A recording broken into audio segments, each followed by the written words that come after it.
Hello there and welcome back to the channel. This is Mel's Gaming here with another The Hunter Call of the Wild video. Now this video is only going to be a short one, but it is going to be recapping the latest EW livestream which just finished for Call of the Wild, in which we got to take a little bit more of a look at the AR-22 that was revealed in last week's stream, and we also had the reveal of the second weapon in the Modern Rifles weapon pack being revealed as an AR-223.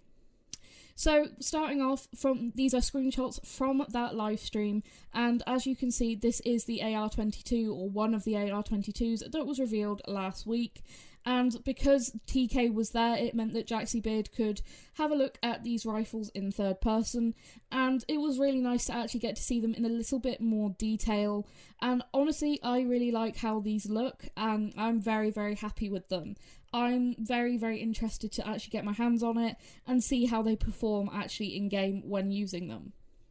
Now, something that got talked about on the stream that I think is worth mentioning is Beard brought up the fact a lot of people seem to be unhappy that the AR-22 only holds 5 shots. And from what Beard was saying, they're trying to keep it in line with what tends to be allowed and legal in real life when using these weapons in hunting. But at the end of the day, it is a game, and from what Beard was saying, if a lot of feedback is that they should change that, then maybe they'll increase the number of shots to something like 10. But the big reveal of this stream was, of course, the brand new weapon in this weapon pack. This is the second of 3 weapons to be revealed. The third will be next week. And this is the Zaza 15223.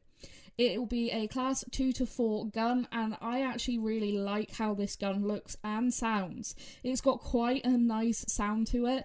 I'm not the most experienced with rifles in real life at all. I normally go off of what my friends and fiance say in terms of how realistic the guns sound.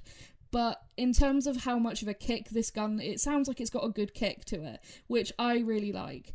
Now, there is 2 skins for this gun, same as with the AR-22. Both, in my opinion, look really, really nice. There was differing opinions coming up on the stream whether this is a good gun to be in this pack or not, but Jaxie Beard and TK both went and tested them out on Leighton Lakes, and they were seeming to have quite good success at actually dropping animals with them.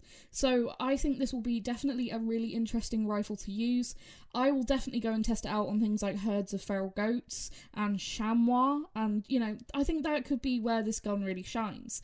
And from what Beard was saying, it sounds like it's possibly a little bit more powerful than the regular 223 that we already have in game.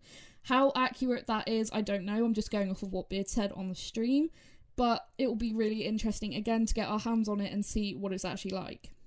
I like the iron sights for this as well as for the AR-22. I like shooting with iron sights, and to me those are quite nice simple iron sights to use. Again, just my own personal opinion. We did get to see the reload animation for the gun, which meant that we got to get a good look up close at the sort of weapon skin there, and I really like this particular one for it. I'm not sure which one this was, what the name of this one was, but I like the camo patterning on it. I think it looks really good. Something that I think is worth mentioning, because it was coming up an awful lot in stream, is people were saying, oh, this isn't hunting at all, this isn't hunting. But these weapons do get used in real life hunting, so I thought that that would just be worth a mention. We also finally got to find out what that little black box that got added with the Mississippi update was. You can see there, they're using the scent eliminators, and if you look above the number 41, there's a little black box, and that actually contains a timer for the scent eliminator, which is what I thought that was going to be all along. I always had a sneaking suspicion that that was going to be the new timer box for the scent elim, and that's exactly what it is. And I think that's a really, really good change, actually having that timer on screen. It's going to make it a lot more, I think, easy to actually use. We also got to see some of the options for the new reticle that will be being added with the update. So of course you can switch it on and off, and there was also the different options for the reticle shape. There was a dot, a crosshairs, and a crosshairs and dot, I think it was. Obviously you can change the colour and you can change the size. I personally probably won't use the reticle. This was the crosshairs here. But as people were mentioning, could be really useful for learning how to use things like the recurve. So I think that's going to be also a really interesting change. overall, I'm actually really excited to get my hands on this weapon pack, and of course we still have the third and final weapon to be revealed next Tuesday, so I'm going to be really interested to see what that is. I'm probably leaning towards it being something like a AR-308, and I would expect it to be an AR based off of the fact that the other two weapons in this weapon pack are ARs. It would kind of stick with the theme of what's already in this weapon pack. So those are just my expectations. Seeing as this AR-223 is a 2-4, I'd expect the next weapon to be something like maybe 3-7 or 4-8 in terms of class. So again, going to be really interested to see what that final weapon actually is. Jaxie Beard said they are still aiming for the 22nd of this month as a release date for this update and weapon pack. And yeah, I'm very, very, very excited.